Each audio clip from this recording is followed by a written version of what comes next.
Hey guys, this is Nick with Phone Arena, and today we are reviewing the HTC Desire V.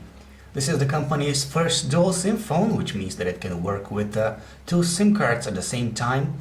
Other than that, it's your typical Android mid-ranger. It has a 1 GHz single-core processor, 4-inch display with WVGA resolution.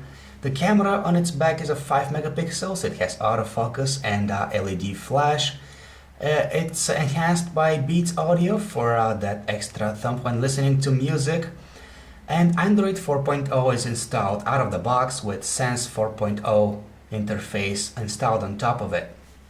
First thing that we have to point out is that the HTC Desire V is a great looking Android smartphone. It's only 9.3 millimeters thin and it fits really nicely the palm of your hand. It's very comfortable to use because your thumb can easily reach each corner of its display. Its body is made out of white polycarbonate, just like the HTC One X flagship, so you get the same premium feel while holding the device. Unfortunately, there's something that we're not quite satisfied with. The physical buttons, the 2-button volume rocker on the phone's right side, and the lock key, which is positioned on top, do not have sufficient travel and do not provide enough tactile feedback when pressed. The HTC Desire V comes with a 4-inch LCD display with resolution of 480 by 800 pixels. That's nothing out of the ordinary, but it gets the job done for a mid-range device like this. Its color representation is quite good, its outdoor visibility is also satisfactory, and the viewing angles are decent. Unsurprisingly, the HTC Desire V comes with Android 4.0 ice cream sandwich with the Sense user interface installed on top. Overall, the experience is different from the stock user interface in Android 4.0, but we're quite satisfied with the end result. Unfortunately, there is some room for improvement when it comes to performance. There is a slight yet noticeable lag when switching home screens, when switching between applications, or when launching apps. That's probably due to the hardware inside the HTC Desire V. It has a 1 GHz single-core processor and 512 megabytes of RAM. Chances are that you'll need to get a micro SD card for your HTC Desire V.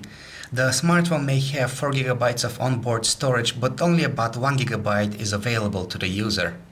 As we mentioned earlier, the HTC Desire V can work with two SIM cards at the same time, meaning that both of them can be active in standby mode simultaneously.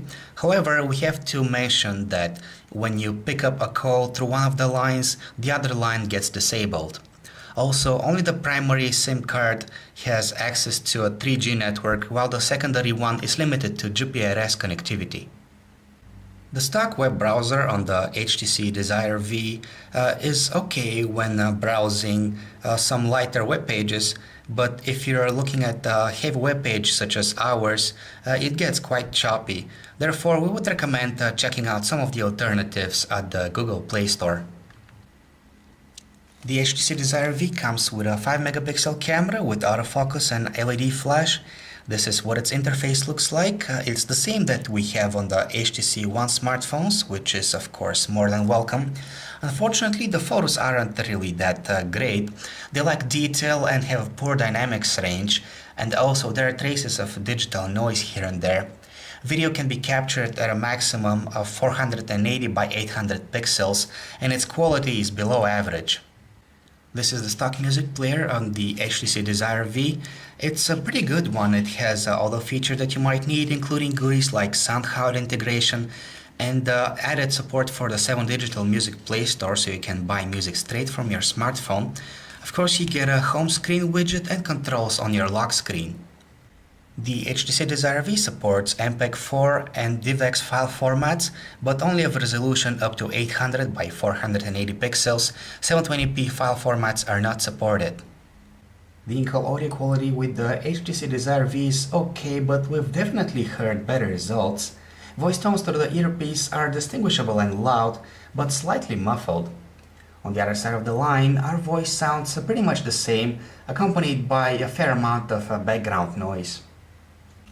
Behind the back cover of the HTC Desire V, you'll find the removable 1650 mAh battery. HTC doesn't specify how long it should last on a single charge, but during our testing we got about a day of moderate usage. In conclusion, if you need a dual SIM card smartphone from a manufacturer that you've actually heard of, then you'll definitely be happy with the HTC Desire V.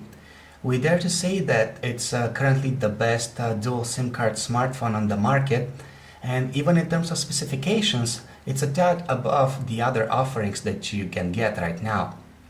However, it leaves a bit of room for improvement in the performance department, which is probably due to its mid-range hardware, namely the 1 GHz processor with a single core and 512 MB of RAM.